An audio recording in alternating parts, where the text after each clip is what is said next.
Revolutionary War on Wednesday, Chapter 7, Spies. "What are you doing here?" George Washington asked. The commander-in-chief sounded furious. "We made a mistake," Jack said. We didn't mean to come." George Washington turned to the rowers. "Who let these children sneak aboard?" he asked in a stern voice. The men looked at Jack and Annie with surprise. "It's not their fault," Annie said quickly. "They were working too hard to notice us." Just then, the boat banged against the ice. The ice cracked, the boat moved on, then bumped against the shore.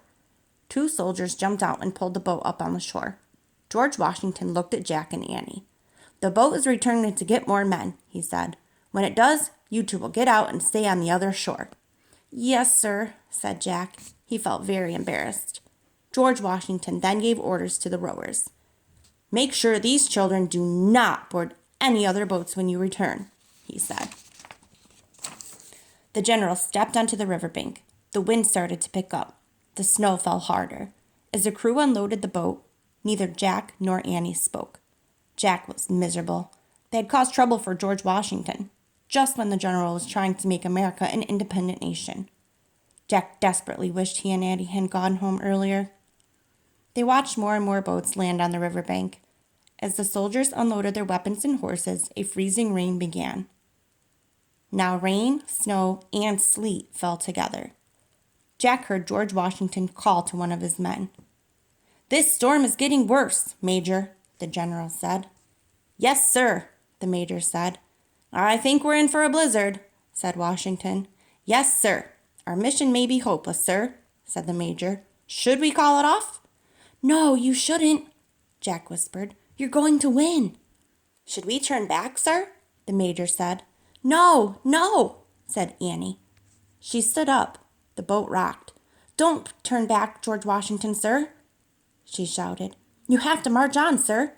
You have to attack the Hessians, sir." "Shh!" Jack tried to pull Annie back down. "We're not supposed to know about their secret mission." "How does she know about our plans, Major?" George Washington asked.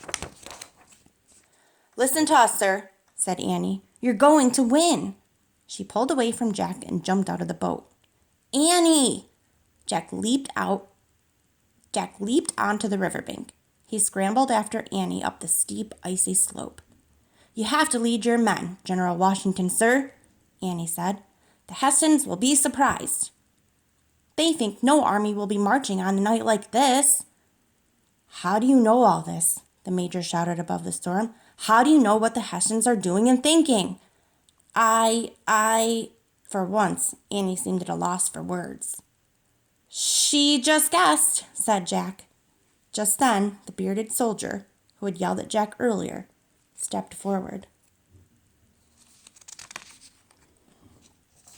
"I saw this boy earlier," he said. "He was writing things down.